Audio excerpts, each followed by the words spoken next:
Grace Katabarirwe Ibinjira akaba ari omwe habarwanirire okwetegeka kwa Uganda hamwe no kurwanisa bwanyachemarira bwa Milton Obote hamwe na Amini. Ibinjira ayabeire nakomoka omubugabe bwa Ankole kache abenganzi ihanga wa kashatu enyuma ya Obote na Beni Chiwanuka obwo arukwatanisiza hamwe na President Sir Edward Mutesa hamwe n'omudumzi w'engabo z'ihanga Brigadier Shabani Opoloti. Ibinjira omukitabo kye ekya Forging of an African Nation na handika na jirangu akazarwe birabi na bishatu byo kwa katano 1932 omwisha zari ibanda om district ya Ankole kandi ari mwene Alfred Katebarirwe chifu wegombora ya Ibanda. Akashomera ahari Mbarara High School kuruga 1982 kuhika 1950 yaza King's College Budor 1951 atyo yashoma amateka ahari University College of Wales 1958 hamwe na University of London 1959. Omwaka ogwo gwenyine akatandika kuhereza nk'omunyamateka omutendeke omuri London hamwe na Kampala. Omwaka ogwakurasireho akatoranwa ishenjero ry'obugabe bwa Ankole kuza ahari Legiko. 1960 Ibinjira akakora obunagatutu omukugeta ekibiina kya Uganda People's Union UPC hamwe na Uganda National Congress UNC kwihamo ekya Uganda People's Congress UPC ekiyabeire omuhabuzi wakyo owokubanza w'ebyamateeka.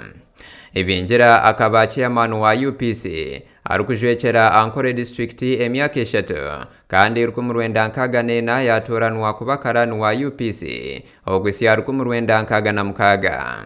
Ibinjira akakora omurimo muhango omukugeta ekibiina kya UPC hamwe n'ekya Kabaka yeka ekyabasise Obote okuba enganzi y'ihanga ahakwetegeka.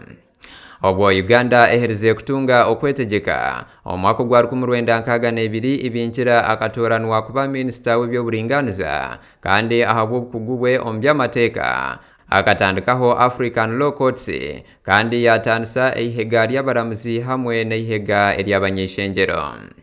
1964 Ibinjira akahebwa obwa Minister Office y'enganzi y'ihanga arukujinanizibwa abakozi ba government konka obwire bwingi akabumarira omukuba karani wa UPC.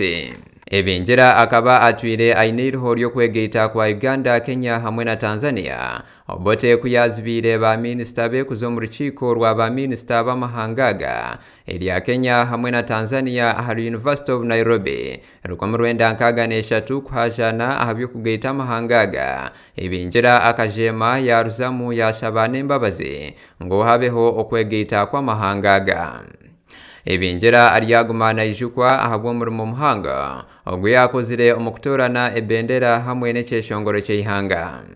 Abamwe bakamujumirira ahabwo kwehuzya erangi ya kibabi abo kugira ngo ekabane kozesebwa ekibiina kya DP akehuzya n'enshonga yo kugira ngo Uganda eshwekirwe kibabi we akerwanaho ari kugira ngo endebeka ya kibabi nehwaho juba akashana kajwa. Ibinjira akaherezaho kache omugavumenti ya Yusufu Lule konka yahunjira ombuzahe ati yayegeta habahekera ba Uganda Freedom Movement ekyabire nkyebemberwa Lule bakarachikirya ahansi ya Andrews Lutome Kayira.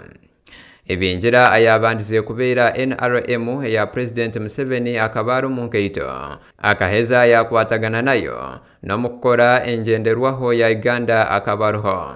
Ogu akafaru 1995 aha myaka 63 ey'obukoro.